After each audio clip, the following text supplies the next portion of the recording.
5, 4, 3, 2, 1. Assalamualaikum warahmatullahi wabarakatuh. Kami dari kelompok 7 yang beranggotakan Ratna Wulandari, Muni Pumalasari KM, dan Jessica Triana Azhari. Di sini kami akan membahas materi tentang audit perkiraan laba rugi. Berikut penjelasannya. Baiklah, kita masuk ke poin A, yaitu sifat dan contoh perkiraan laba rugi. Perkiraan laba rugi atau profit and loss account terdiri dari perkiraan pendapatan operasional, harga pokok penjualan.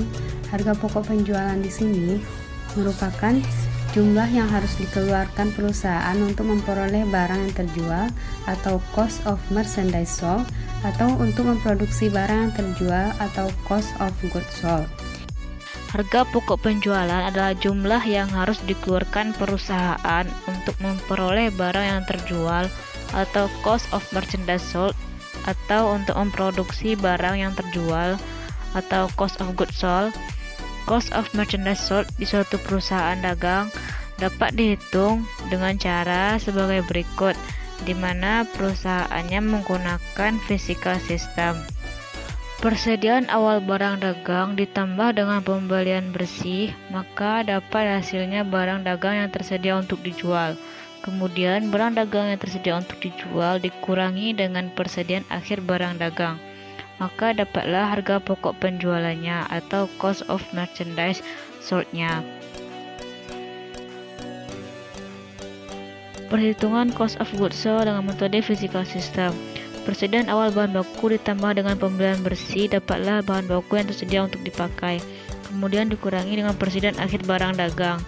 Pemakaian bahan baku ditambah upah langsung ditambah over public dapatlah biaya produksi. Kemudian ditambah dengan persediaan awal barang dalam proses dikurangi dengan persediaan akhir barang dalam proses, maka dapatlah biaya pabrikasi atau cost production. Kemudian ditambah dengan persediaan awal barang jadi dikurangi persediaan akhir barang jadi, maka dapatlah harga pokok penjualannya atau cost of goods sold. Selanjutnya ada beban operasi.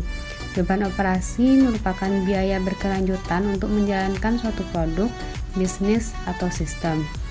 Lalu ada pendapatan dan beban di luar operasi. Ini merupakan pendapatan atau beban yang diperoleh di luar usaha pokok. Selanjutnya ada pos luar biasa. Pos luar biasa di sini suatu kejadian atau transaksi dapat diklasifikasikan sebagai pos luar biasa jika memenuhi dua kriteria. Yang pertama, bersifat tidak normal. Kejadian atau transaksi yang bersangkutan memiliki tingkat abnormalitas yang tinggi dan tidak mempunyai hubungan dengan kegiatan normal perusahaan. Yang kedua, tidak sering terjadi. Kejadian atau transaksi yang bersangkutan tidak sering terjadi dalam kegiatan normal perusahaan. B. Tujuan pemeriksaan perkiraan laba rugi. Yang pertama adalah untuk memeriksa keberadaan internal kontrol pendapatan dan beban, termasuk pencatatan secara akrual basis terhadap pendapatan dan beban. 2. Pencatatan pendapatan dan biaya yang menjadi hak perusahaan dengan menggunakan cut-off tepat. 3. Adanya fluktuasi yang besar dalam perkiraan pendapatan dan beban jika dibandingkan dengan tahun sebelumnya, bulan per bulan, atau dengan anggaran pendapatan dan beban. 4. Penyajian permodalan atau ekuitas di neraca sudah sesuai dengan PSAK atau PABU dan hal penting diungkapkan dalam catatan laporan keuangan. C. Prosedur pemeriksaan perkiraan laba rugi. 1.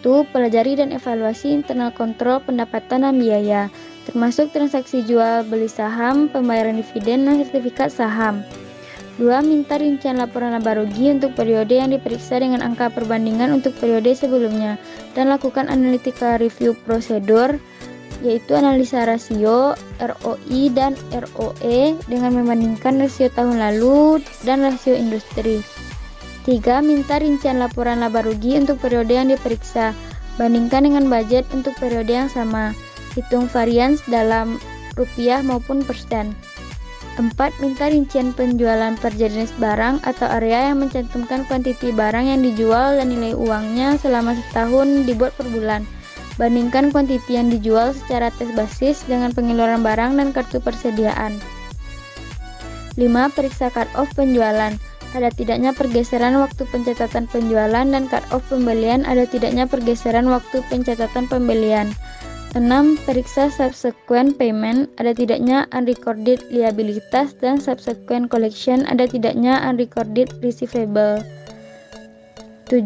Buat analisa perkiraan biaya atau pendapatan yang kemungkinan dinyatakan pihak pajak atau untuk keperluan pengisian SPT, koreksi fiskal, dan kemungkinan timbulnya contingent liability. 8. Periksa kepatuhan peraturan perpajakan tentang biaya dan pendapatan. 9. Periksa daftar gaji, tes kesesuaian perhitungan PPh 21 dengan peraturan pajak. 10. Bandingkan total biaya gaji yang tercantum dalam perhitungan laba rugi dengan SPT PPh 21. 11. Bandingkan data yang ada dalam daftar gaji secara tes basis dan personal file. 12. Lakukan observasi saat pembayaran gaji. Dan yang terakhir adalah periksa kesesuaian penyajian pos laba rugi dengan PSAK. Baiklah, kita masuk ke latihan kasus. Contoh kasus pertama, PT Jayabaya yang mendapatkan keuntungan sebesar 124 juta.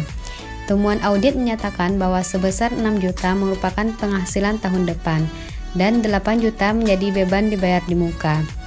Bagaimana cara membuat audit adjustment yang diperlukan? Dari soal, kita dapat membuat audit adjustment dengan jurnal pada debit pendapatan sebesar 6 juta dan laba tahun berjalan sebesar 2 juta. Pada kredit, beban dibayar di muka sebesar 8 juta. Angka-angka tersebut dapat kita ambil dari penjelasan pada soal.